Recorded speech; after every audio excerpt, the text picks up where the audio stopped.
역전의 용사들 시작합니다. 월요일 저녁입니다. 역전의 용사들 시작하는데요. 최근 들어서 보수 유튜버 엄청나게 폭발적인 인기를 얻고 있습니다. 진보 유튜버 상대적으로 굉장히 위축되는 느낌인데 여러분 그 이유가 뭔지 생각해 보셨나요? 자, 탄핵은 당연한 것이다 라는 관점으로 볼 수도 있고요. 한편으로는 왜 이렇게 탄핵이 되지 않느냐라고 지친 사람들의 이런 섭섭한 마음이 드러난 것 아니냐라고 생각하실 수 있는데요. 벌써 우리 1,500분이 들어오셨으니 오늘 역전의 용사들 제대로 한번 달려보겠습니다. 문화계의 대부 김갑수 선생님 오셨습니다. 어서 오십시오. 안녕하세요. 오늘 박수 치겠습니다. 박수 치겠습니다. 자, 김종욱 정치학 박사 오셨습니다. 네, 안녕하세요. 김종욱입니다. 그리고 고발뉴스 대표 이상호 기자 나오셨습니다. 네, 반갑습니다. 오늘 준비 확실히 하고 오셨죠? 네, 열심히 했습니다. 예, 알겠습니다. 그리고 이 자리를 빛내는 더불어민주당 부성찬 의원 오셨습니다. 어서 오십시오. 네, 반갑습니다. 바쁘신데 이렇게 나와주셔서 고맙습니다. 예. 지역구 관리는 스픽 사무실 나오면 더 잘 되는 편인가요? 아니면 크게 차이가 없습니까? 지금 국정조사 특이 때문에요. 예. 네, 지금 상황 때문에 지역 관리는 거의 못하고 있고. 설 연휴 때 이틀 정도 예. 했습니다. 지금 국정조사 특위 이제 어떤 분야에 지금 집중적으로 하고 있습니까? 다양하게 하고 있습니다. 예. 다양하게 하고 있고 예를 들어서 국무회의 이후에 그다음에 계엄 이후에 나왔던 내용들이라든지 그다음에 이제 국방과 관련된 북풍이라든지 이런 부분에 대해서는 좀 집중적으로 하고 있습니다. 성과가 생각보다 많이 나오고 있다 이렇게 평가하십니까? 글쎄요, 일단 현안질이랑 이제 검찰, 경찰 수사에서 많은 것들이 나왔기 때문에 공수처 수사에서 많은 것들이 나왔기 때문에 그리고 이제 핵심 증인들이 이제 나오지 않는 그런 상황이고 또 이상민 전 장관 같은 경우는 이제 아예 증언을 거부하는 그런 상황이라 이상민 장관이 정언 거부를 한다. 그러면 무죄가 됩니까? 안 되는 거죠. 무죄 됩니까? 정언 거부하면 무죄 됩니까? 그냥 얘기하기 싫은데 핑계죠. 검찰 조사받고 있다. 네. 네네. 뭐 오늘 윤석열 공소장에 보면 지시했다라고 나오고 본인이 이행했다고 나오는 거잖아요. 그러니까 네. 지시를 받았고 네. 본인이 이행을 해서 소방청장이 다 예를 들면 아래까지 내린 거니까 자기가 아무리 아니라고 하더라도 이행 조치가 벌어진 우리 문제이기 때문에 그러면 이제 내란에 참여한 자가 되는 거죠. 근데 실제로 이상민 같은 경우에 훨씬 더 수사받으면서 많은 얘기를 했더라고요. 생각보다 뭐 김건희 이 동향도 얘기하고. 근데 특히 그냥 저 민주당 의원들 앞에서 그 취조받듯이 얘기하기 싫다 이거죠. 뭐. 네. 그렇죠.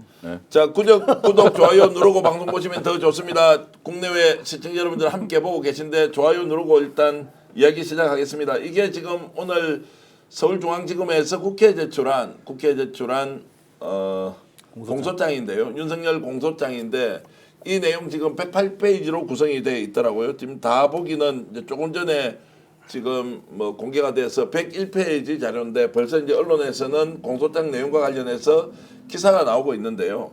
자, 언론사 단전 단수를 지시했다라고 하는 혐의가 포함됐다는 건데요. 이 문제와 관련해서 이상민 전 장관이 국회에서 어떤 답변을 했는지 먼저 들어보시면서 토론 시작하겠습니다. 국회 계엄 해제 직후에 계엄이 지속되던 2시간 동안 어디 가서 뭐 하셨습니까? 증언하지 않겠습니다. 12월 3일 23시 37분 소방청장에게 전화로 언론사 단전 단수 조치 지시한 바 있죠?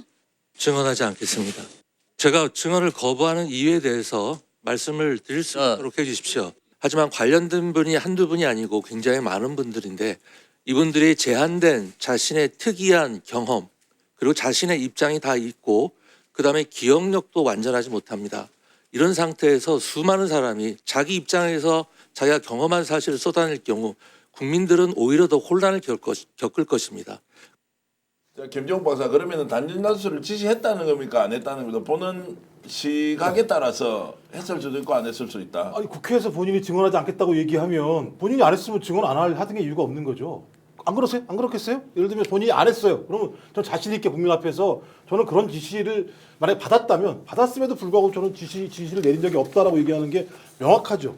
그랬을 때만 자기가 이 내란 범죄에서 벗어날 수 있는 건데 증언하지 않겠다고 하는 건 어딘가 가서는 그 얘기를 했거나 아니면 검찰 조사 과정에서 충분한 증거를 본인이 받거나 이런 상황이기 때문에 본인이 국회 나와서 이 얘기까지 하게 되면 유증의 죄까지 덮었을 수밖에 없는 상황이라는 걸 본인이 법조인이잖아요. 제가 볼 때 거의 법꾸라지 같은 사람이라는 느낌이 많이 드는 건데, 그러니까 제가 볼 때 되게 부끄러운 자고 그 일단 이태원 참사 때부터 시작을 해서 자기가 저지른 죄에 대해서 하나도 인정하지 않으면서 법의 사각지대만 잘 이용해서 벗어나려고 하는 자라는 생각이 들고요. 좀 그런 의미에서는 지금 나와서 하는 얘기는 그냥 면피행위다. 법적으로 조금이라도 면피하려고 하는 행위라 이렇게 규정할 수밖에 없을 것 같아요.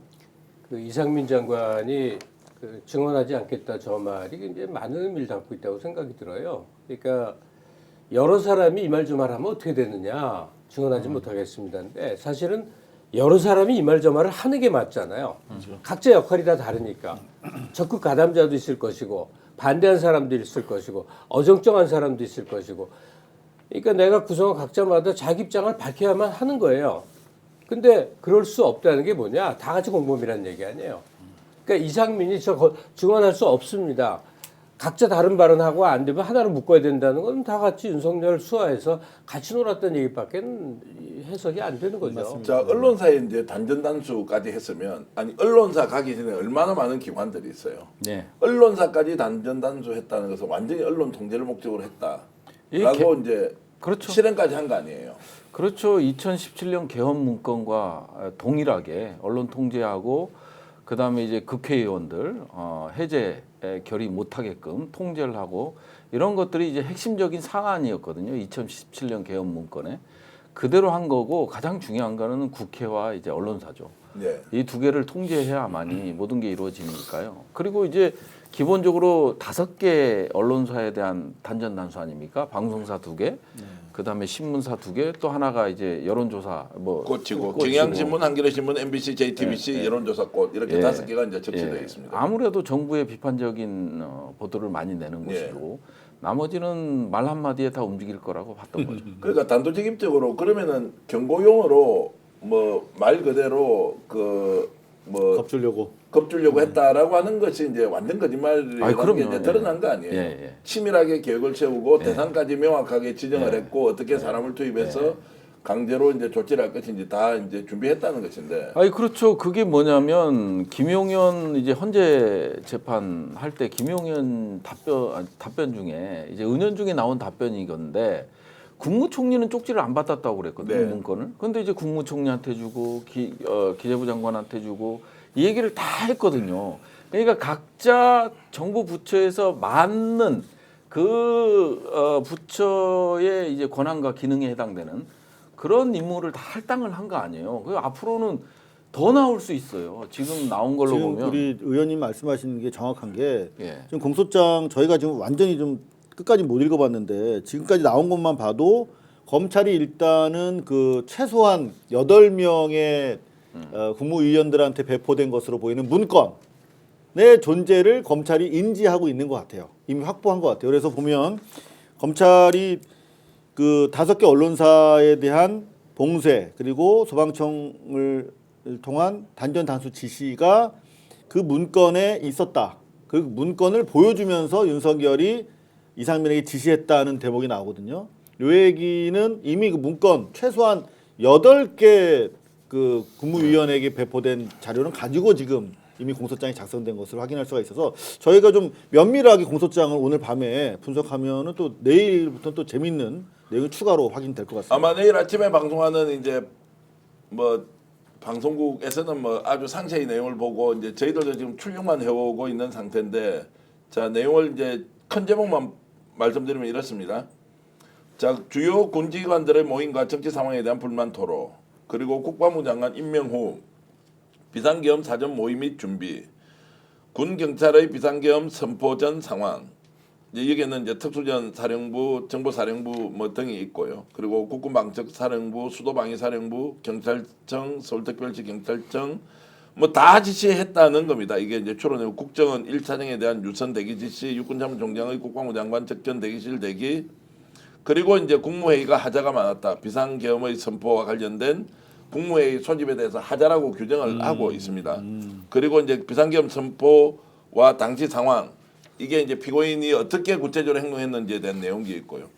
구체적인 폭동 계획을 보면 이제 계엄사령부 구성 및 소집과 관련된 문제 제기, 국회 장악, 국회 외곽 공세와 관련된 문제 이제 이런 것들이 쭉 정리되어 있어서 지금까지 우리가 언론에서 확인했던 것이 다 적시돼 있다. 그러니까 이걸 그러면은 검찰에서 일일이 다 적시해서 공소장에 자 이렇게 기입을 했다는 것은 어떤 의미냐 이렇게 이제 보면요. 지금 아시겠으면 10+1이잖아요.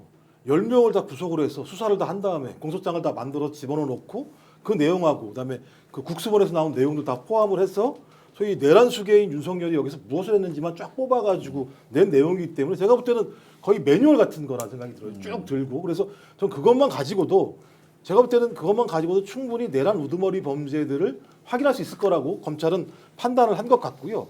오늘 MBC 뉴스가 더 재밌어요. MBC 뉴스에 보면 곽정근 사령관 옥중 노트에 보면 윤석열 병력 철수 지시 없었다 이렇게 얘기를 해요. 그럼 자기가 다 틀린 거잖아요. 병력 철수를 지시 안 했다면 계속 있으라고 얘기했다는 거니까 자기가 얘기했던 뭐 경고용? 개 같은 소리죠. 경고용이라고 하는 게. 두 번째가 요원이 아닌 의원이 맞다라고 얘기를 했고 그다음에 질서 유지가 아니라 국회를 봉쇄한 거다라고 얘기를 했어요.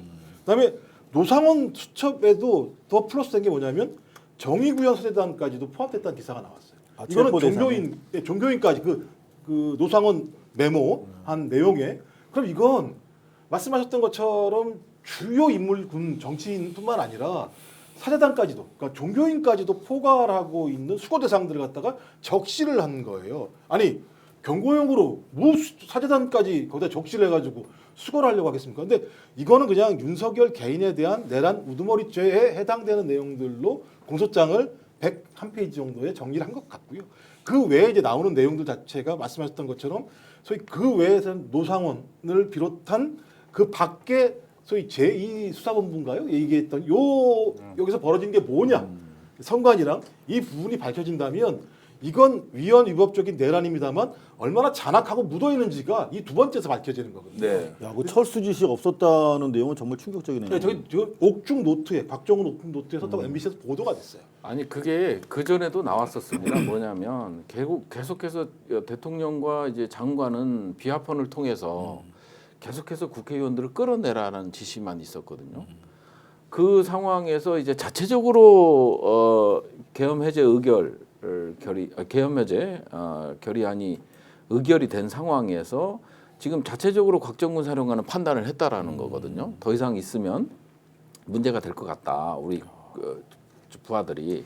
그래서 이제 자체적으로 여단장 707 특임단장이라든지 1공수, 9공수, 3공수 여단장들한테 자체적으로 이제 물러나라는 지시를 했다라는 거거든요. 그걸 이제 대통령이 지시했다고는 얘기한 적이 없어요. 그리고 또 하나 놀라운 거는 이제 그 계엄 이후에 김병주 의원하고 박선원 의원이 특전사령관을 찾아가서 인터뷰를 하잖아요. 유튜브 방송을 통해서 인터뷰할 때 또 부재중 전화가 한 통이 온 거예요. 대통령한테서 온 거였다라는 거예요. 아, 그 와중에? 예, 그 와중에 그래서 인터뷰 중이라 전화를 못 받았대요.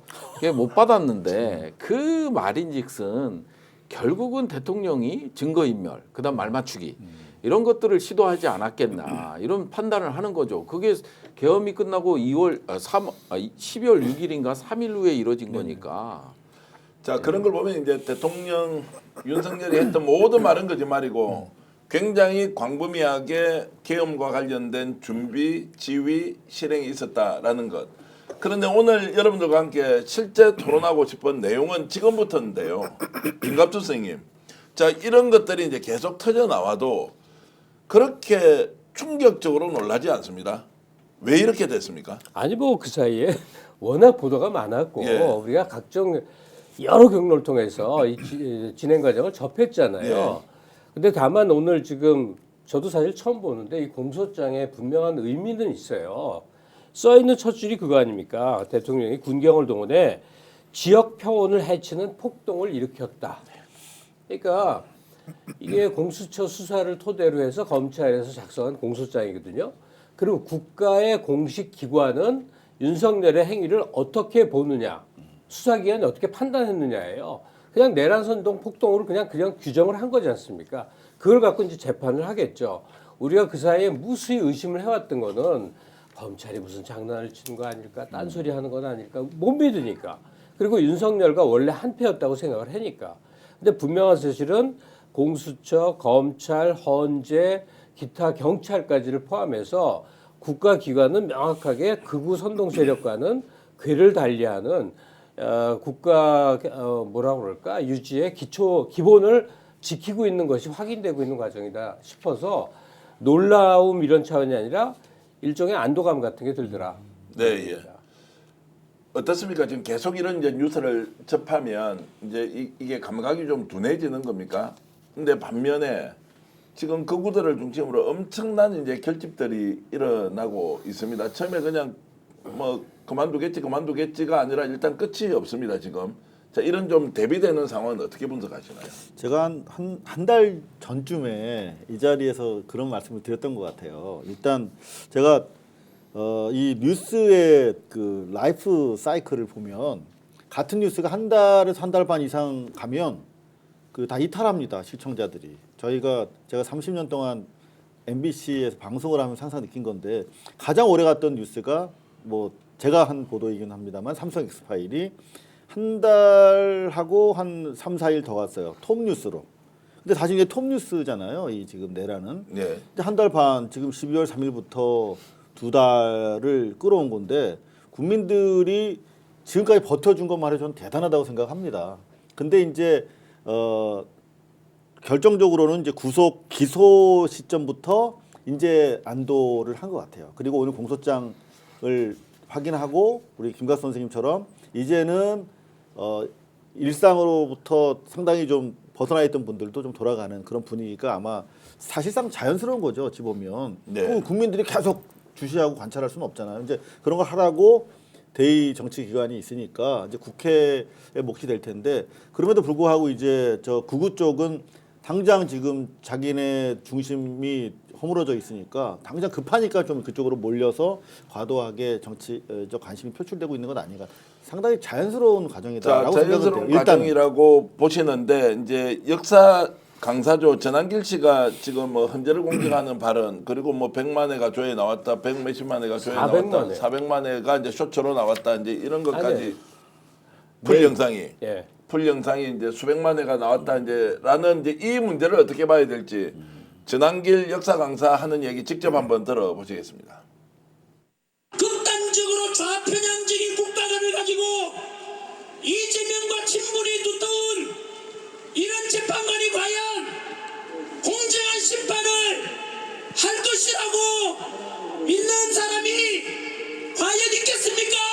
모든 국민들은 이러한 불리한 재판관들의 심판에 승복하지 않을 것이다. 국민들이 헌재를 휩쓸 것이고. 자, 이제 저 사람 이야기를 일단 좀 해볼게요. 김종욱 박사 어떻습니까? 역사학자고 본인도 정치학 박사신데 역사 학자가 강사, 아니라 예, 학원 강사인데. 학원 강사인데 자, 전한길 현상에 대해서 어떻게 보십니까? 저는 제가 볼 때 저 도라이죠 진짜. 저렇게 얘기하면 상식적으로 도라이죠. 그러니까 아니 한국사를 공부하면 저렇게 얘기 못하는 거죠. 적어도 예를 들어 87년도 민주헌정 체제라고 하는 가치를 가지고 우리 역사를 얘기하는 거죠. 근현대사 같은 게 마찬가지입니다만. 아니 그럼 지금 예를 들면 민주헌정 체제에 맞게 따박따박 지금 사법기관들이 절차를 밟아가는 과정인데 갑자기 거기다 불이한 재판관이라고 얘기를 하잖아요. 아니 뭘 선고했다고 불이한 재판관입니까? 아무것도 결정한 게 없어요. 지금 절차를 밟고 있는 와중인데도 불구하고 그런 헌법재판관들한테 불이하다고 얘기를 미리 한다는 건 적어도 윤석열을 살리기 위해서 사법기관을 흔들겠다라고 하는 의도밖에 없는 건데 그러면 전한길이 무슨 관계가 있어? 뭐 윤석열하고 사촌 관계야? 아무런 관계가 없는 상황이잖아요. 그렇다면 저건 전한길이 확신범이거나 아니면 개인적 이익이 있거나 이 두 가지가 아니면 저런 발언을 한 걸 이해할 수가 없는 거예요. 그러니까 본인은 확신범이었다 지금까지 안약한 거죠. 그러니까 한국사 강사로서 그러니까 그야말로 자기의 생각을 버리고 돈을 많이 번 거죠. 그러니까 자기가 거의 자기 입으로 얘기하잖아요. 내가 60억을 버리고 여기 나왔습니다 이렇게 얘기하잖아요. 내가 연봉이 60억입니다. 60억을 버리고 나올 정도의 확신범이라고 제가 스스로가 인정하는 거잖아요. 근데 확신범이라고 얘기하기엔 논리적으로 제가 볼 때 별로 논리가 없어요. 좀 그렇다면 제 생각에 잘 모르겠습니다만 이상호 기자님께서 뭐 충분히 말씀해 주실 것 같은데 개인적인 사적 예를 들면 이익이 아니고서는 잘 설명이 안 돼요. 저는 그래서 마이크를 넘기고 싶어요. 유튜브 구독자가 2배로 늘어서 지금 114만 명이니까 이제 스픽스만한 유튜버가 됐는데 아니 이제 의정 활동하시면서 실제로 전환길 현상 같은 거 이거 어떻게 보십니까? 글쎄요, 실질적으로 봤을 땐 어떤 직업의 다양화, 그리고 이제 이 전환길 강사 같은 경우는 학원 강사 같은 경우는 결국은 미디어를 통해서 수익을 창출하는 그런 인물 아니에요. 그러다 보니까 지금 확실히 저는 개인의 이익을 위해서 배팅을 했다고 보여져요. 개인의 이익을 위해서 배팅했다고밖에는 설명 안 되고 뭐 국회 차원에서 뭐 의정을 활동하면서 이 사람의 현상을 어떻게 분석할 것이냐 이거는 누구도 분석할 수 없는데 분명한 거는 개인의 이익을 있고 그 다음에 이 재판관을 딱 좌표를 찍고 공격을 함으로써 자기 편을 상당히 많이 만드는 그런 전략들을 피는 거거든요. 역사 강의도 그런 것 같아요. 그러니까 수험생들을 대상으로 하다 보니까 좌표 찍기에 능숙한 강사가 이 돈을 많이 벌거든요. 그러다 보니까 이게 뭐 이 지적 수준이 높고 실제적으로 어떤 증거에 기반하는 것보다는 팬덤 현상에 기반하는 것 같아요. 그렇지 않고는 설명이 안 되는 거예요. 좀 설명 좀 해보십시오. 뭐 기자 생활 30년에 전환길 현상을 어떻게 봐야 할 거냐. 이 내용 자체는 착오 수준이 아니라 완전 거짓인데 이걸 가지고 선동해서 헌법재판관을 이렇게 정말로 좌편향이라고 공격하는 것 내용도 없고 실제로 껍데기도 맞지도 않은 이야기인데 자, 이렇게 이제 막 붐업이 돼서 가고 있는 이 부분을 어떻게 볼 거냐. 돈벌이만을 위해서 모든 걸 던졌다라고 하기에는 이게 팬덤 자체가 너무 크단 말이에요.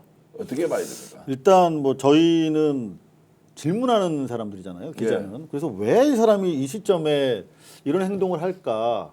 그러면 평상시에 어떤 행동을 했는지를 먼저 좀 파악할 필요가 있다 해서 일단 기본적으로 요분의 유튜브 들어와서 저도 상당히 시간이 귀한 사람인데 네. 무려 상당히 많은 콘텐츠를 제가 봤어요. 근데 재밌는 현상을 발견했어. 특정 시점 전후로 톤이 바뀌어.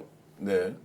상당히 시국과 관련된 발언이 적고 그리고 나름 합리적이었어요. 그래서 제가 주목한 이 양반의 컨텐츠는 이분 제가 가르쳐드리면 들어가서 구독하실까봐. 아니 뭐 구독해도 좋습니다. 뭐 꽃보다 전환길이라고 이제 들어가 보시면 확인하실 수 있는데 12월 4일 날 12월 4일 예. 쿠데타 다음 날 예. 한 방송이 있어요. 근데 요거야 비상경은 미친 짓이라고. 야 역시 근데 이상호 기자는 다르다. 네, 저게 근데 업로드한 시점은 한참 뒤인데 여하튼 이 방송을 보면 12월 4일 날 강의에 늦었는데 왜 늦었는지 해명하면서 이제 그 얘기를 해. 근데 비상경은 미친 짓이라고 하고 내용은 핵심적으로 두 가지예요. 하나는 이거 왜 윤석열이 이런 거 했는지 모르지만 비상계엄 선포는 잘못된 것이다라고 명확하게 규정하고 근데 이유가 뭘까에 대해서 나름대로 자기가 성찰해 보니까 김건희 때문이다. 왜 그랬을까 따져보니까 김건희가 비리가 계속 드러나고 특검이 이제 계속 국회에서 압박이 들어오니까 한 거다라고 우리랑 비슷한 생각을 하고 있던 사람이에요. 응? 별다른 사람이 아니야. 완전히 우리 김 박사님처럼 또라이면은 아무리 저 강단이 뭐 학교 강단이 아니라 상업 강단이라고 하더라도 용서 받겠습니까? 나름대로 거기서 존치될 이유가 있었겠지. 근데 12월 4일까지 저렇게 얘기했던 사람이 갑자기 변합니다. 어떻게 변하냐? 다시 한번 아까 그 화면 보여주시면 여기서 집회 전사로 그리고 저기 보시면 저 유명한 400만 조회수가 넘어요. 그러니까 풀 콘텐츠가 400만 조회수가 넘는다는 거는 공중파 기준으로 하면 12%에서 15% 정도 시청률이에요. 네. 웬만한 사람들이 다 한 번쯤 봤을 만한 콘텐츠가 되는 거예요. 400만이 넘는 거예요. 네. 그런데 거기다가 대한민국 혼란을 전관위가 초래했다. 그러니까 윤석열의 상황 인식과 헌재 진술이랑 싱크로가 된 거야. 그죠? 선관위 때문에 쿠데타가 정당화되고 있는 거예요. 저 사람 머릿속에. 그러면서 급기야 지난 주말에 부산에서 한 말은 뭡니까? 지금 뭐 좌파 성향의 그 재판관 4명이 스스로 물러나지 않으면 국민들이 필수로 걸 것이다. 이거 뭐야? 서부 지원 사태와 같은 폭동을 선동하고 있는 거예요. 이거는 명백한 문제가 되는 발언이죠. 여태까지의 그냥 자기 상황 인식과 달리 저거는 명백한 내란 선동이 되기 때문에 이제 저기 본격적인 문제가 되고 이 시점에 이제 민주당에서 구글에다가 일단 고발했고 반복되면은 이제 실제로 의법 조치에 들어가겠다고 한 상황이에요. 근데 왜 그랬을까? 좀 더 주변을 파봤어요. 그랬더니 뭐 메가 메가스타디. 스타디라고 얘기하시죠 뭐. 예. 해도 되죠. 예. 메가스타디의 자회사가 있는데 저 전 선생의 소속은 메가 공무원이라는 회사예요. 예. 메가 공무원은 유일하게 메가스타디의 계열사 중에서 적자를 기록한 회사입니다. 그래서 실제로 4년간 누적 적자가 600억이야. 공무원 시험 시장에서 철수하기로 하고 작년 12월 15일경에 메가스타디가 메가 공무원을 모 회사에 매각합니다. 예. 114억에.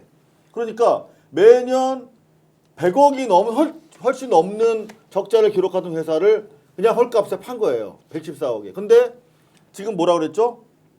전환길이 자기 연봉이 얼마라 그랬죠? 60억. 60억이라고 그랬잖아. 그러니까 매년 100 몇십억 적자 나는 데서 60억을 받았으면 새로운 회사가 인수했어. 그러면 전환길은 어떻게 하고 싶겠어요? 대폭 연봉을 깎거나 정리하고 싶겠죠. 근데 전환길은 자기가 정리되면 안 될 어떤 사람이어야만 해. 이를테면 자기가 이렇게 정치적 발언을 해야 새로운 회사에서 적어도 이 정권이 유지되거나 국임당이 힘쓰는 한은 못 자르겠지.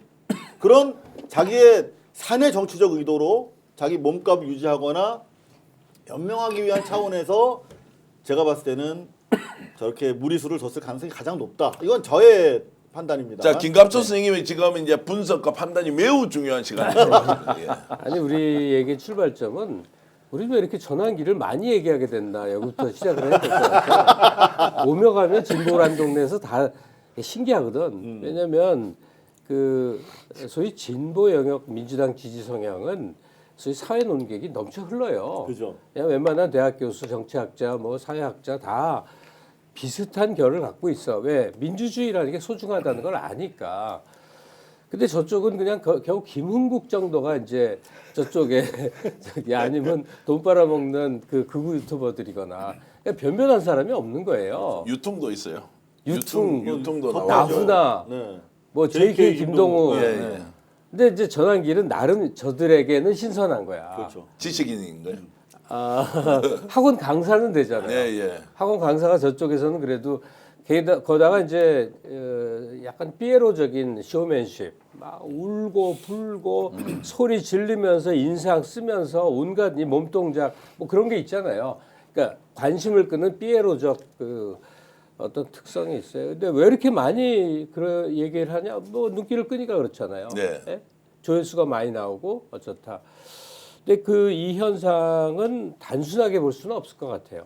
예컨대 12월 4일까지 정상적인 얘기하다 갑자기 획 변했다. 이게 사업상의 이유인가? 이렇게 볼 수는 없어요. 왜냐하면 그건 이제 주변 환경을 봤을 때 그런 걸로 볼수 부분적인 있다. 거고 네. 그보다 훨씬 더 거슬러 가면 이 사람이 이승만, 전두환에 대한 깊은 존경심, 박정희에 대한 깊은 존경심이 있는 게 이미 나와 있고 무엇보다 2000년대에서부터 성장한 일베류의 이제 극우의 한 흐름 있잖아요. 이 사람이 그 맥락을 같이 탄 사람이에요. 그러니까 파시스트들이 성장을 해온 토양이 일베가 분화돼 갖고 뭐 fem코도 있고 뭐 DC 인사이드에 뭐 이상한 사람 많지 않습니까? 굉장히 보편화됐어요. 그리고 그런 사람을 대상으로 이제 밥벌이를 하다 보고 이 사람도 의식을 서로 맞춰 왔겠죠. 근데 아무리 그래도 그 강사 노릇할 때는 나름 발언에 조심을 해요. 여러 성향의 사람들이 있으니까. 갑자기 왜 이렇게 커밍아웃하고 나왔는가에 대해서 저는 실리적인 이유만으로는 설명이 안 돼요. 네. 예컨대 60억보다 얼마나 더 돈벌이를 하겠다고 돈벌이 때문에 나오겠어요. 그거 아닌 것 같고 그다음에 정책 야심이 있다면 그거는 부분적으로 떠올려 볼 수는 있으나 그것도 아닌 것 같아요. 본인이 정치적인 묵기로 스스로를 생각하는 것 같지가 않아요. 그럼 뭐냐면 그 명망가라든지 셀럽에 대한 열망은요. 어느 정도를 가진 사람들이 돈하고 상관없이 갖고 있는 큰 열망일 수가 있어요. 오히려 그게 훨씬 행복한 삶일 수 있거든. 이 사람이 살아온 내력을 보면 자기 인생살이를 막 토로한 게 있는데 상당히 이렇게 어렵게 이제 환경도 그랬고 어렵게 왔더라고요. 그러니까 이제는 뭐 돈도 매년 60억씩을 뭐 십몇 년을 벌었으면 돈이 얼마나 네. 많겠어요. 돈도 더 필요 없고 국회의원 해봐야 그거 머리만 아프고 감당도 안 되고 괴로운 거예요. 반면에 이게 비유를 그분을 들어서 내가 굉장히 죄송한데 정치 안 하는 유시민 얼마나 행복합니까? 정치 안 하는 유시민. 예. 얼마나 행복해요. 옛날 이 사람이 정치할 때 얼마나 많은 논쟁 속에 힘들게 살았습니까? 그런데 어디 가나 이제 강연장에서 모시고 박수 쳐주고 사랑하고 이 사람은 주말이면 매주 낚시 가요. 유시민 낚시 안 가는 줄을 못 봤어. 내가 황교익하고 친구여서 아는데 둘이 맨날 매주 가. 그러니까 전환길 씨도 이제 극우라는 시장이 얼마나 확대됐는지를 봤어. 국힘당이 빨려 들어갈 수준으로 이제 극우가 큰 거예요. 그래서 전환길 씨는 그 시장에서 자기가 셀럽이 되고자 노력을 했는데 제가 단언을 할 수가 있는데 이 사람은 반짝하다 말 거예요. 예. 왜냐면 오늘 낮 방송 때문에 이 사람 최근 영상을 열심히 봤는데 그 격정적인 어투나 몸짓으로는 눈길을 끄나 내용은 너무나 내용이 없는 거예요. 그냥 국힘당이나 그 사이트에서 굴러다니는 말들 누구나 이미 반박된 얘기를 끝없이 반복해요. 예. 이건 제가 그쪽 세력을 싫어해서 하는 말이 아니고 전환길 씨에만 한정해서 얘기를 하자면 전환길 씨의 저 논법을 갖고 인상적이어서 잠깐 눈길을 끌 수 있으나 도저히 지속성은 못 갖겠구나. 지속성을 갖는 사회 논객들은 나름의 자기 해석력, 새로운 언어, 새로운 퍼스펙티브가 존재하기 때문에 계속적인 자원이 되는 거예요. 네. 아마 반짝스타 하다가 그냥 외면 받겠죠. 말씀을 들어보니까 비교하면 좀 문제가 있지만 일론 머스크. 예. 일론 머스크가 예를 들면 트럼프를 통해서 성장을 했는데 지금 뭐 하고 있냐면 독일 극우정당 가가지고 자기가 예를 들면 연설한단 말이에요. 그러니까 좀 권력적 카타르시스가 분명히 있어요. 카타르시스가. 예. 권력의 카타르시스가 분명히 있습니다. 그러니까 돈을 벌던 사람이 권력에 뽕을 맞기 시작하면 이건 감당할 수 없는 예를 들면 자기 만족들이 벌어져요. 실제적으로 그렇습니다. 정치인들 죄송합니다. 국회의원 하시면 다르잖아요. 그냥 안 할 때랑 할 때랑. 자기가 예를 들면 핸들링할 수 있거나 만날 수 있는 네트워크나 자기 발언력 자체가 확인된 일들이 반복적으로 벌어지는데 전환기는 거가서 막 엄청난 인파들이 자기 말 한마디에 반향을 열광하고 하게 되면 막. 와 미치는 거예요. 미치는 도는 거지. 거죠. 내가 어디 나가도 얘기할 수 있겠구나. 좋아, 내가 이 짓거리 뭐하러 해. 가면 되지라고 하는 거랑 또 하나는 종교를 좀 확인해봐야 될 것 같고 기독교. 예, 그다음에 이제 공무원을 했기 때문에 주로 20, 30대 남성들을 많이 만났을 거예요. 지금까지 삶을 살아오면서. 아니 정확한 저도 이제 같은 생각을 하고 있는데 뭐냐면 12월 4일 날 분기점으로 해서 바뀌었다라는 거 아니에요. 근데 우리 사회적 현상을 보면 이 탄핵 찬성에는 2030 여성들이 있고 나머지는 20대 남성들이 이제 이대남들이 이제 탄핵 반대 집회에 많이 가고 서부지법도 많이 관여하고 이게 종교적으로 관련이 있을지 없을지 모르지만은 상당히 그 양성 간의 충돌에서 자기 지점을 찾은 것 같아요. 그런 점에서 봤을 때 능력이라고 보여져요.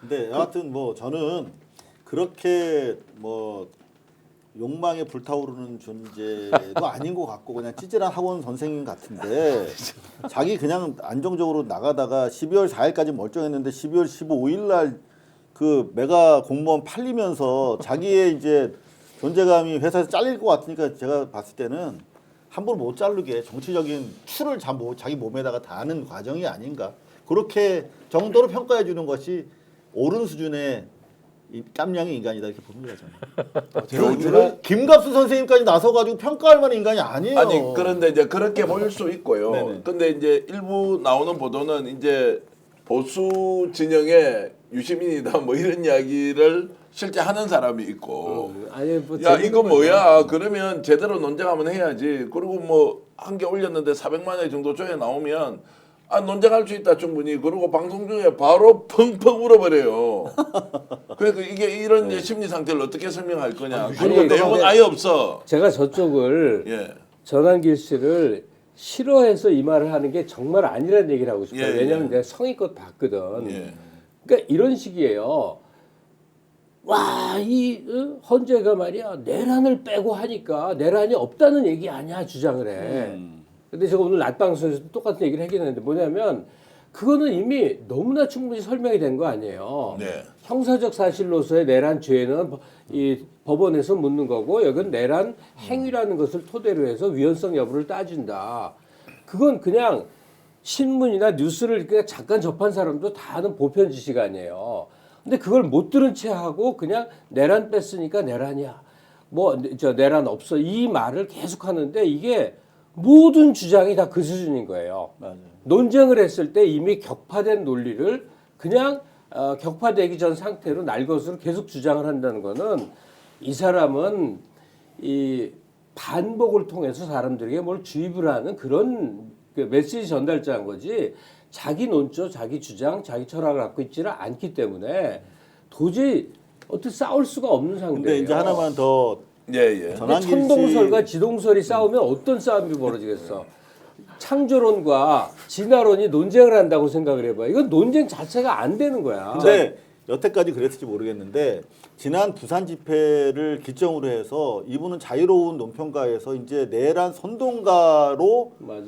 등극을 했어요. 지금 그냥 즉흥 연설한 게 아니에요.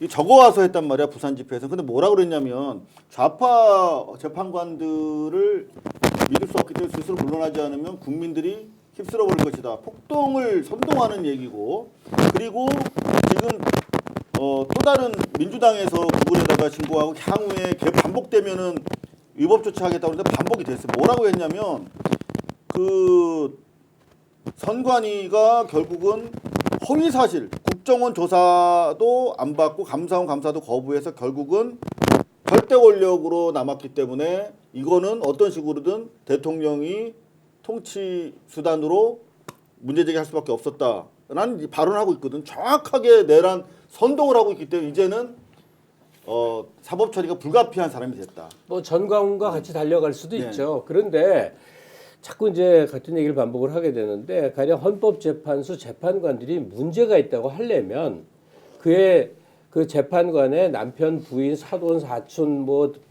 이거 얘기하는 게 아니라 뭘 얘기해야 문제를 삼을 수 있어요. 가장 정당하게 그들이 해온 판결을 들어서 이렇게 부당한 판결을 했습니다라고 얘기해야 되잖아요. 그게 열심히 찾았다니까. 그러니까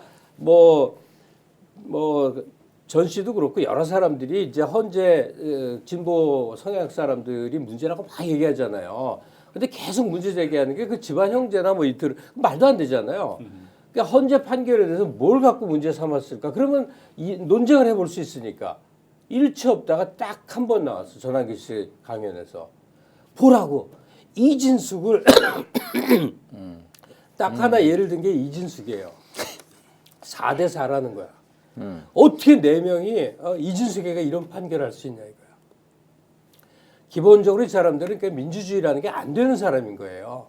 이진숙에 대해서 4명은 이 방통 현장을 계속 할 수 있다는 것이고 4명은 파면해야 된다는 입장에 섰어. 각각의 입장. 근데 헌재법 6명이라는 것 때문에 아무튼 왜 4대 4였지? 이진숙이 파면이 안 됐잖아요. 직위를 계속 유지하게 하는데 반반 나눴잖아요. 그러니까 6명 이상이 탄핵을 인용을 해야지만 탄핵이 되는 건데 그런데 4대 4니까 이게 안 된 거예요. 4대 4에서 안 됐잖아요. 그러면 우리 같은 사람은 무지하게 아쉬워하면서도 4대 4로 난 결론을 받아들여요. 그리고 그게 헌재의 결정이고 대법원의 최종심이 내리면 그건 따라야 되는 거라고 생각을 해. 근데 이들은 그렇게 된 게 무지하게 잘못됐다는 거라면서 불복을 하겠다는 거예요. 그래서 유일하게 헌법재판관들의 판결을 사례를 들어 유일하게 얘기한 게 결국 이진숙 하나였는데 그 이진숙을 그렇게 잘못됐다는 사례를 든다는 거 보면 얼마나 편향된 사람인지를 알 수가 있는 거죠. 자, 그래서 이 사람이 혹시 성도탄 같네 보니까 정광훈 이후에 새로운 예를 들어 팬덤을 만들어내는 일종의 요소로 지금 쓰이는 거 아니냐 이제 이런 이야기.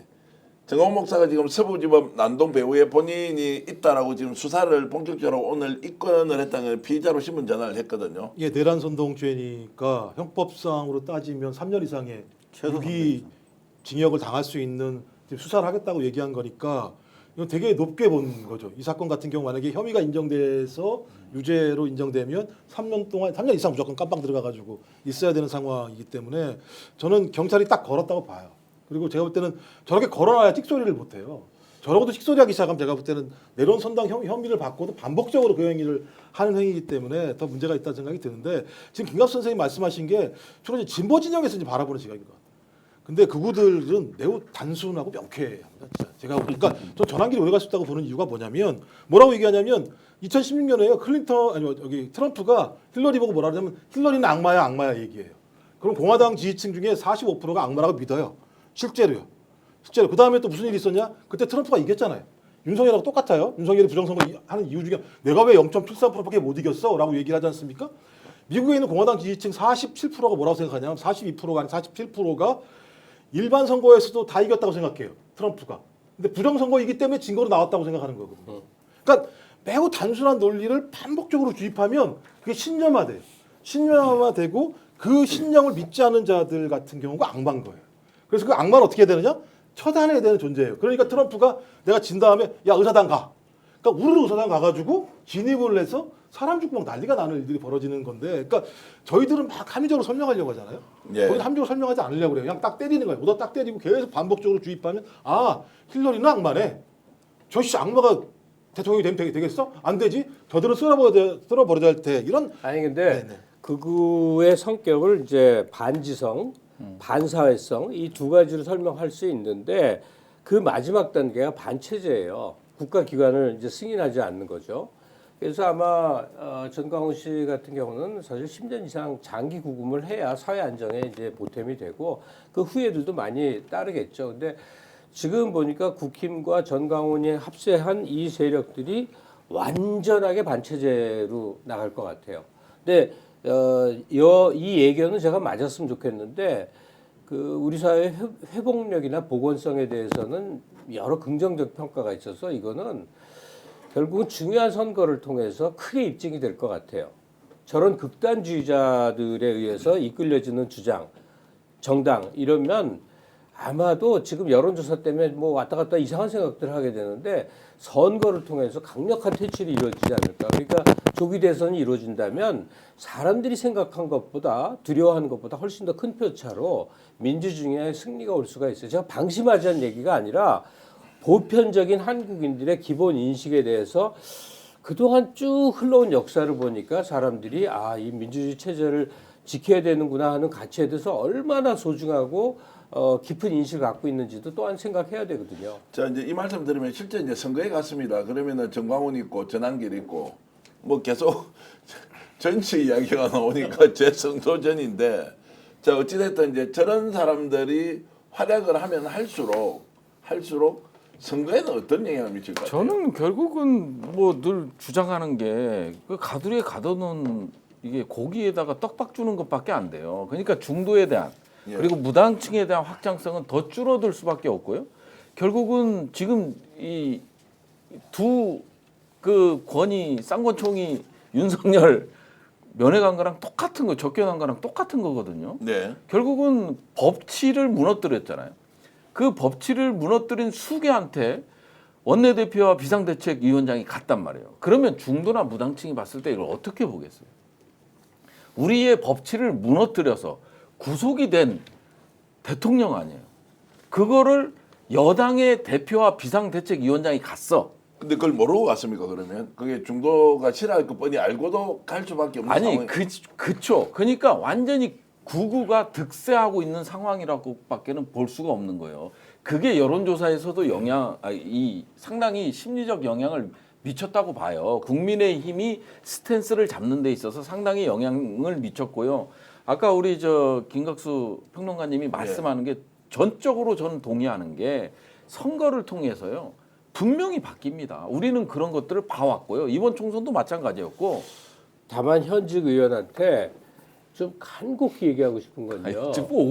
저만 오면 깜빡. 네. 민주당이 눈물을 머금고 해야 될 역할이 있는 거예요. 국힘의 빈자리를 민주당이 채워줘야 돼요. 무슨 소리인지 알겠죠? 중도우파들. 네. 보수적이나 개혁성을 갖고 있는 사람들. 그러니까 국힘에는 그런 다양한 세력이 붙어 있어요. 민주당에도 붙어 있듯이. 네. 근데 민주당이 이 국힘이 극우화되면서 도저히 민주당은 못 찍을 너무나 좌파인 것 같고 애매한 사람들이 국힘에 붙거나 떨어져 나가서 그냥 이 공중에 떠다니고 있는데 민주당이 그게 좋아서가 아니라 중도 우파적 스탠스는 어쩔 수 없는 운명이라니까요. 웬만하면 국힘을 찍을 수도 있던 사람들 중에 상당수의 상위 중산층을 흡수를 해줘야 돼요. 그게 정책으로 나와야 되는데 이재명 대표가 최근에 얘기하는 중도 실용 정책 있잖아요. 그런 게 그 방향이라는 얘기죠. 그리고 또 하나 이거는 사적으로 할 얘기인데 이 공직적인 자리에서 민주당이 미움받는 게 뭐냐? TV가 중계하는 청문회 자리나 이런 데서 쥐잡듯이 상대를 노리는 게 그 취조가 아니거든. 상대한 말할 기회를 줘야 되거든. 왜냐면 보는 사람들 다 알거든. 근데 내가 제일 사랑하는 게 박은정 의원인데 박은정 의원이 바로 그 주장을 해. 상대의 길을 꺾고 나고 말할 틈을 주면 안 된대. 그게 뭐냐? 검사들의 취조거든. 근데 국회에서는 취조를 하면 안 된단 말이에요. 근데 너무나 정복자적 강압성을 보인 게 분해서 그런 것도 알겠고 저들이 말이 안 돼서 막 다 이해를 해. 근데 이제는 서로 논란이 오가는 수준으로 민주당 구성원들도 조금 청문회에서 자리는 태도를 좀 바꿀 필요가 있다. 저거는 이제 부승찬 의원이 말하기 어려우니까 제가 대신 변론을 좀 해줄게요. 네. 왜냐하면 우리 또 시청자들 위해서 그렇게 하고 싶지. 부의원이나 우리 박은정 의원 그렇게 하고 싶지. 예. 상대방이 얘기를 한다면 순순히 대화가 되고 양심적 그러니까 거짓말하고 변명하죠. 거짓말도 그래 하게 해야 돼. 변명조차도 안 하는 자들이 있으니까 말을 끌어내거나 또는 진짜 거짓말도 도가 지나쳐서 아마 제지한 시간이 제한돼 있으니까 그거 말고 뭔 말을 못하게 그냥 하려고 그러면 맞고 하려고 그러면 맞고 할 말로 해서 십몇 분 동안 자기 혼자 말하는 의원들이 태반이거든. 그러니까 그런 것들을 보면서 정복자에 대한 거부감 어떻게 하다 보니까 민주당이 강자가 돼버렸어. 강자가 아닌데. 그렇지. 그러니까 이거는 그런 거에 대해서 내부에서 깊은 토론이 있고 이 얘기를 왜 드리냐면 앞으로 극우 세력으로 소수화돼갈 이 국힘 세력에 대한 몰이를 할 수 있어야 되는데 그냥 여전히 선명, 강경, 투쟁, 야당 이랬다가는 자기 역할을 방기하는 거라는 얘기를 하고 싶어서 그래요. 자, 저도 이제 말씀 충분히 공감하는 것은 소수 야당일 때는 정말로 정조준에서 목숨을 걸고 싸워서 진실을 밝히는 거 필요하다. 그런데 민주당은 지금 거대 야당이 돼 있는 상황에서 제압하고 무너뜨리고 정리정돈해 나가는 과정에서 자 국민들이 어떻게 바라볼 것이냐라는 부분은 뭐 의원 활동하시면 잘 아시죠. 거기에서 오로지 쇼맨십을 통해서 많이 하려는 분들도 계시고 박은정 의원이 전혀 그런 분은 아니고. 근데 저는 이런 논의 자체가 되게 위험하다고 생각해요. 예. 지금 시점에서. 왜냐하면 열심히 일하려고 하는 의원들 길 꺾을 수 있어요. 그게. 아이 애들인가 이 정도 얘기를 해야지. 뭐 의원들이 애들이에요. 우리 머리 위에 자, 있는 사람들. 이제 이 질문으로 좀 가보겠습니다. 지금 이제 댓글로 많은 분들이 전환길 그리고 정광훈 얘기 그만해라. 정말로 듣기 싫다. 짜증난다. 이런 것이고 이렇게 제가 김종욱 박사께 질문 드려보겠습니다. 갑자기 잘 주제 더불어민주당에 바꾸시는 거예요? 부성찬 의원이 소속된 정당을 위해서라면 이런 유튜브 채널에서 전환길 정광훈 얘기 많이 할수록 좋습니까? 적게 할수록 좋습니까? 저는 뭐 이것마저도 상당히 짜증나는 일들인 거죠. 그러니까 제가 짜증난다. 아니요. 그런 얘기들이 왜냐하면 예. 그러니까 제가 또 이제 말씀하신 의도는 알겠어요. 그러니까 지금 내란 사태가 벌어지고 있는 성격에 대해서 친이 구태타기 때문에 엄청난 저항성이 있는 거죠. 각 도처에서 저항성이 있기 때문에 민주당이 뭘 하고 싶더라도 할 수 없는 굉장히 예를 들면 강력한 진지가 있고 그 저항선들을 계속 하나하나 뚫고 나가야 되는 문제가 있다. 그렇기 때문에 어느 때는 빨리 뚫고 나가서 기분 좋을 때도 있지만 이게 뚫리지 않았을 때에 거기에 대한 불만들 같은 경우가 내란 세력이라기보다는 왜 못 들어라고 하는 민주당으로 가는 측면들이 분명히 있는 것도 있고요. 또 하나는 근데 그렇다고 해도 민주당이 수단이 있나 실제로 조사권이 있습니까? 뭐가 있습니까? 모든 수사라고 얘기하는 건 윤석열이 심어놓은 자들이 지금 수사를 진행하고 있는 상황이기 때문에 실제 국정조사라고 하는 게 한계가 명확한 거잖아요. 진짜 따지고 보면. 이런 하여튼 딜레마적인 상황들이 있는 거죠. 그러니까 이제 분노했을 때는 그 분노를 대신했던 민주당 의원들이 고마운 거죠. 와우 속 시원해. 근데 이게 계속 막히니까 무력감이 생기잖아요. 무력감이 생기고 하나하나 안 풀리니까 그때부터는 누군가 욕을 해야겠는데 저놈들은 맨날 욕했던 놈들이니까 이 민주당을 욕을 할 수 없는 측면들이 있고 그러면서 이제 뭐가 되냐면 이제 회피하기 시작하죠. 저거 안 볼래. 아 저거 보면 뭐해? 아 답도 안 나오는데 이런 일이 벌어지는 상황인데도 불구하고 우리가 놓치고 있는 부분들은 아까 제가 말씀드렸던 이 친해부대타의 성격에 대한 나름대로의 설명들은 필요했다는 생각 하나 하고 또 하나 중도가 안 변하고 있다는 거예요. 그러니까 중도층들이 전혀 예를 들면 이 사태에 대한 태도에서 큰 변화가 없다라고 하는 겁니다. 그러니까 이건 탄핵이 돼야 되고 체포가 돼야 되고 내란 범죄들을 징벌해야 된다라고 하는 이런 생각들에 대한 변동이 거의 없다라고 하는 건 우리 사회가 조금씩 흔들리고 간다고 하더라도 소위 어느 중요한 시점에서는 이 중도층이 소위 민주주의를 주장하고 있는 세력과 연동되면서 상당히 아주 거센 여론들을 만들어줄 거라는 측면들이 분명히 있거든요. 이건 신뢰하는 측면들이 있긴 합니다만 그래도 말씀하신 것처럼 이제 부탁은 좀 세련된 약간 좀 디테일 이런 부분에 있어서 민주당이 조금은 지금과는 다른 모습을 좀 보여줬으면 좋겠다라고 하는 바람들은 분명히 있는 거죠. 아마 그런 고민도 엄청 많을 건데 그게 쉽지 않은 상황이라고 저는 판단이 들어요. 저의 합리화를 하면 왠지 제 네. 디펜스를 하는 것 같아서 저도 좀 강성으로 나가거든요. 그래서 그러다 보니까 이제 국정조사 청문회, 국정조사 특위 요청이 왔을 때 고사를 했고요. 그러다가 이제 김승원 의원이 건강상의 이유로 그만두면서 제가 이제 원내대표가 또 갑자기 들어가라고 그래서 계속 안 들어가겠다고 하다가 들어갔는데 이제 제3자적인 입장에서 이제 청문회 위원이 아니고 특위 위원이 아니고 밖에서 볼 때 있잖아요. 밖에서 볼 때 TV를 통해서 보는데 사성 장군들이 나와서 직을 걸겠다. 우리 군의 사기를 저하시키지 마라. 막 이런 얘기들을 해요. 제 개인의 명예를 걸겠다. 막 이런 얘기를 하면요. 정말 부글부글 끓어요. 네. 왜 그러냐면 지금 계엄 당시에 김용현 대통령이 들어와서 자기 허락을 받지 않고 자기 부하들이 막 움직인단 말이에요. 국회 뭐 움직이는데 그때는 벌벌 떨면서 말 한마디 안 하고 직을 걸겠다. 제2의 장태환이 안 되고 정병주가 안 된 사람들이 국정조사에 나와서 말 함부로 하지 마시라. 내 직을 걸고 아니다. 이런 얘기를 하면서 딱 보고 이제 들어가잖아요. 청문회장에. 그걸 보고 이제 청문위원이 특위위원이 됐어. 딱 들어갔어요. 그러면 저는 같은 경우는 어떤 사실이 있으면 이게 제보가 있으면 이거를 가지고 그냥 지르지 않습니다. 크로스 체크를 다 하고 네. 일단 상대방을 몰아놓고 얘기를 해요. 몰아놓고. 그리고 이제 우리가 시간이 주어진 게 뭐냐면 7분, 5분, 3분, 3분이야. 그러면 이거 기껏 해봐야 몇 분이 되겠습니까? 18분 동안 제가 얘기할 수 있는 시간 한 10분 정도밖에 안 돼요. 근데 거기서 화낸 건 딱 1분도 안 돼. 1분도 안 됐는데 그것만 카메라에 잡혀. 그런 것도 있습니다. 그러니까 민주당은 함부로 비판할 수 없게 정말 열심히 잘했어요. 네. 똑같은 일이 21대에 벌어졌으면 국회에 그렇게 모일 수도 없었고 하고 막 가정을 많이 하는데 그만큼 22대는 치열하게 열심히 잘해왔고 앞으로 남은 게 뭐냐면 민주당이 뭐 해결하는 거 아니거든. 해결은 집권하고서 하는 일이거든요. 이제는 많은 경우 지평을 넓혀야 될 것 같은데. 네, 전적으로 동의합니다. 예, 저 고등학교 동창들 누구나 있잖아요. 내가 반창회를 갔는데 그들 순진한 사업하고 뭐 직장 다닌 친구들 이제 은퇴해서 모이는데 어쩜 그 얘기들을 그렇게 많이 하나 싶었어. 이제 내란 관련 이제 모였는데 그 민주당 의원이 누구지 다 아는 너무 유명한 분이야. 국무위원들 다 일어나세요. 국민들께 사과하세요. 총리서부터 장관 줄줄이 이제 일반 국민들이 보기에 그 사람들은 높은 사람이야. 물론 잘못을 했어. 그런데 의원 하나가 이거 죄송한 얘기지만 그것도 여성 의원이야.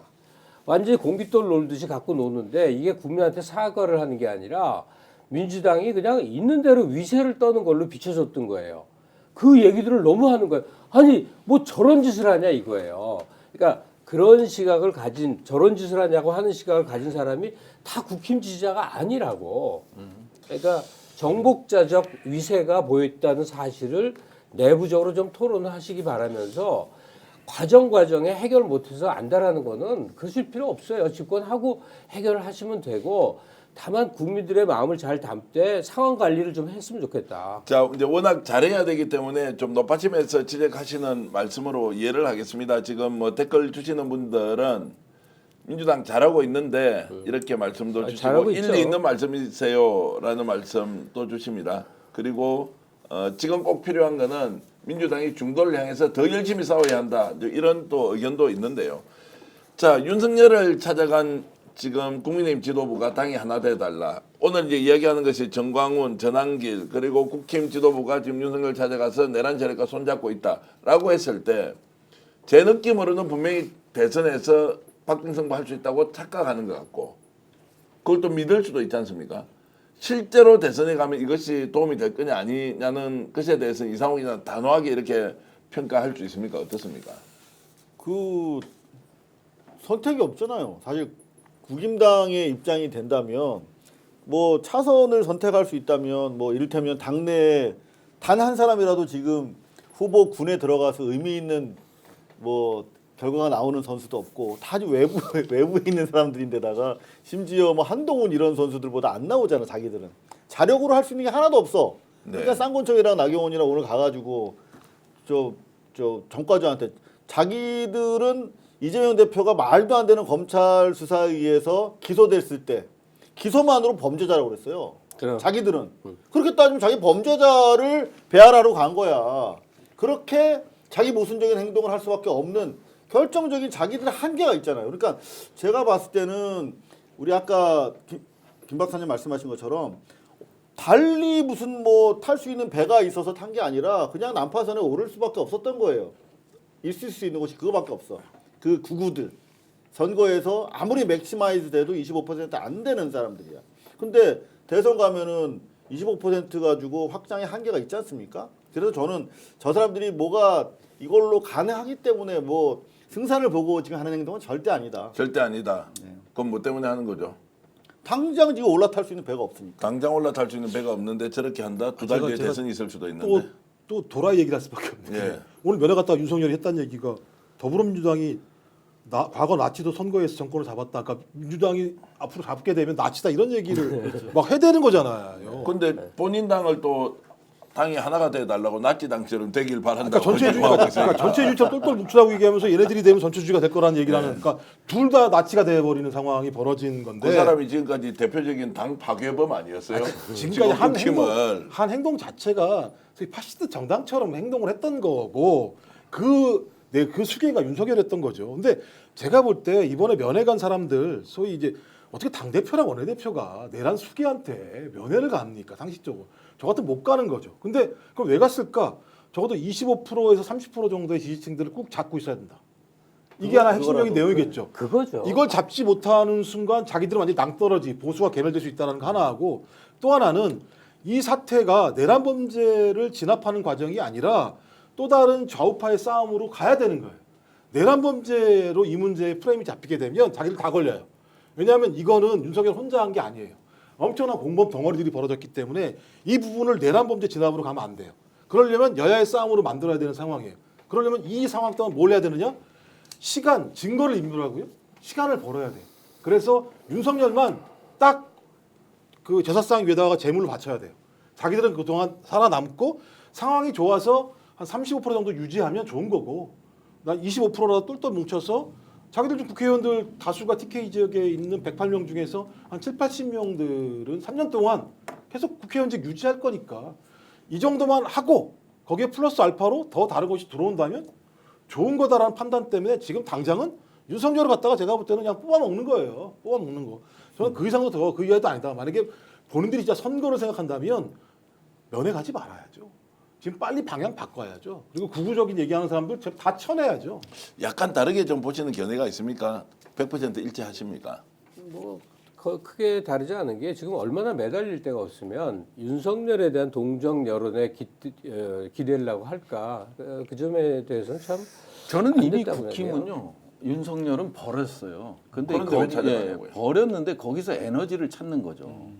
우리가 기름이 떨어지면 시발 주유소를 가지 않습니까? 그거랑 똑같은 거예요.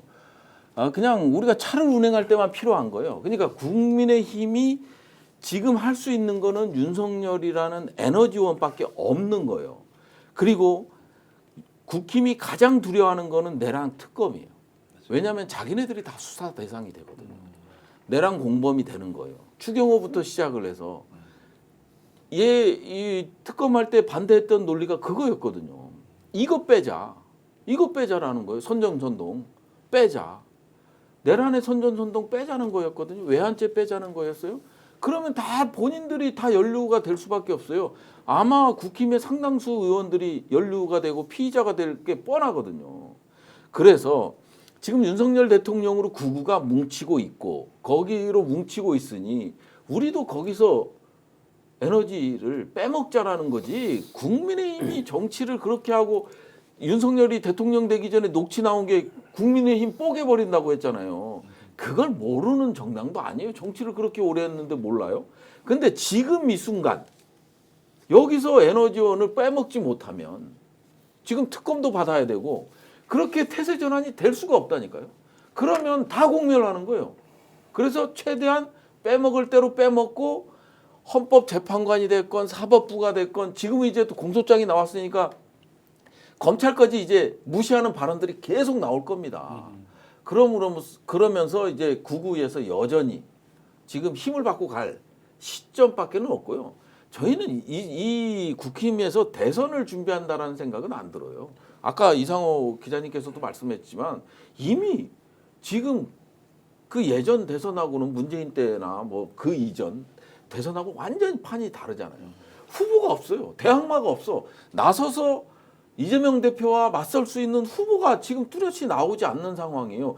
그러면 어떤 이 탄핵이 인용이 되고 60일 안에 어떤 변수가 나올지 모르니 25%라도 잡아두자. 그게 우리의 에너지원이다. 이 생각. 근데 국민들은 지금 뭐 사는 게 진짜 미칠 정도로 힘든데 지금 뭐 예를 들면 자 연금 계획도 좀 해보자. 그러면 뭐 25만 원 전 국민 지원하는 거 포기할 테니까 그래도 뭔가 추경이라도 하자. 그리고 민생 예산 너희들이 다 깎아버린 거 아니냐라고 또 욕설을 하고 막 이러면서 모든 정책이 국민을 위한 정책이 이재명 대통령 되는 것이니 이거 막아야 한다니 이런 논리에 대해서는 어떻게 생각하세요? 지금 국민의힘에서 가장 비판적으로 보거나 평론가들이 이제 보수 평론가들이 비판적으로 보는 게 뭐냐면요. 이재명 대표가 하는 거는 다 싫은 거예요. 자, 지금은 한미일 안보협력 그냥 현상 유지하자 뭐 이런 식으로 가잖아요. 외교 정책, 경제 정책, 약간 실용주의적으로 중도로 이제 약간 이게 클릭을 했단 말이에요. 근데 뭐냐면 그거를 가지고 일관성이 없다고 그래요. 어떤 협상 카드를 내고 민생을 이거를 반드시 이뤄내야 돼. 어떤 협상 카드를 내고 추경 그램으로써 이제 우리 민생 경제를 살리자 추경을 하자. 우리가 이거 포기할게. 이렇게 해도 국민의힘은 안 받아요. 저는 진짜 국임당을 보면서 옛날 김재철이 망치던 MBC가 자꾸 생각이 나요. 그러니까 저는 그 당시에 MBC가 사실 대단히 그 매체 환경이 변화하는 시기였기 때문에 그때 당시에 MBC 전국 계열사가 출자해가지고 넷플릭스 같은 온라인 그 플랫폼을 만들려고 한 게 있어요. 손바닥 뉴스라고. 그 저도 거기 가서 열심히 일했는데 이게 좌파적 성향을 보인다며 뭐 저 각종 대기업에서 투자가 한 200억 들어오기로 했는데 그거를 그냥 없애버리더라고. 우리가 한 50억 투자했는데 그냥 50억짜리 회사를 없앴어요. 50억이 빵원 되도록 없앴다니까. 그래서 야 정말 회사와 MBC의 미래에 대해서 일도 생각 안 하는구나. 저들은 정치적인 그 자기들 목적을 위해서. 근데 똑같은 걸 지금 보고 있는 거야. 지금 뭐냐면 상당히 실용주의 노선으로 이재명 대표가 저는 중도 확장을 위해서 잘 정책을 잡고 있다고 생각하거든요. 그러면서 한 게 뭐야? 흑묘백묘 얘기했잖아요. 흑묘백묘 검은 고양이든 흰 고양이든 어떠냐? 남이 했던 거면 어떠냐? 이거 하겠다라고 실용 정책을 발표했더니 뭐라 그래? 국임당에서 저거 중국 공산당이 하던 짓을 한다고. 그 워딩이 중국 공산당 거라고. 이런 공격하는 거 보면서 정말 쟤들 대한민국 망해먹겠구나. 놔뒀다가는 하는 그런 위기 의식을 저는 중도에서도 많이 지금 갖고 있을 거라고 생각합니다. 맞는데 스트레스는 안 받으시는 게 좋을 것 같아요. 왜냐하면 이전에 민주당의 어떤 대통령도 다 똑같았어. 김대중이 그럴 때, 노무현이 그럴 때, 문재인이 그럴 때 그 국힘이나 이 계열에서는 이러면 이런 게 문제라고 그래. 그래서 저렇게 하면 저래서 문제라고 하는 사람들이기 때문에 어차피 그렇다. 어차피 타협 안 되고 어차피 대화 안 되고 어차피 의석과 힘의 논리밖에 안 통한다는 건 기본 전제로 하되 다만 아쉬움을 얘기하자면 이재명 대표가 그 일종의 사실 온정주의적 분배론으로 인식돼 왔던 기본에서 사실 그 실용주의 노선 흑묘백묘로 전환한 게 큰 뉴스가 됐었어야 돼.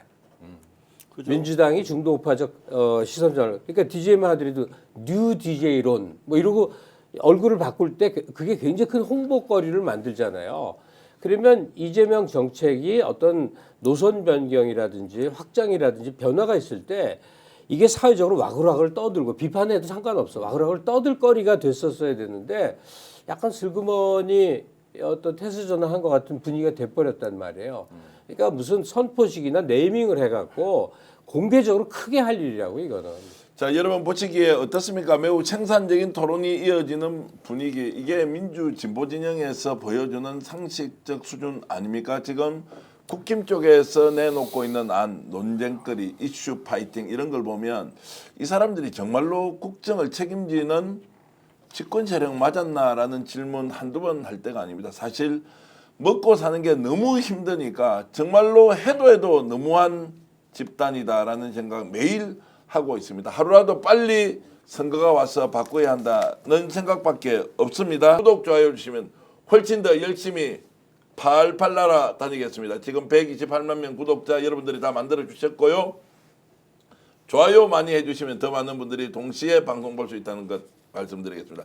제가 그래도 더 좋은 대한민국을 위해서 역전해야 하면 용사들 하면서 다 끝내겠습니다. 지금 역전해야 하면 함께 외쳐주시면 고맙겠습니다. 역전해 용사들!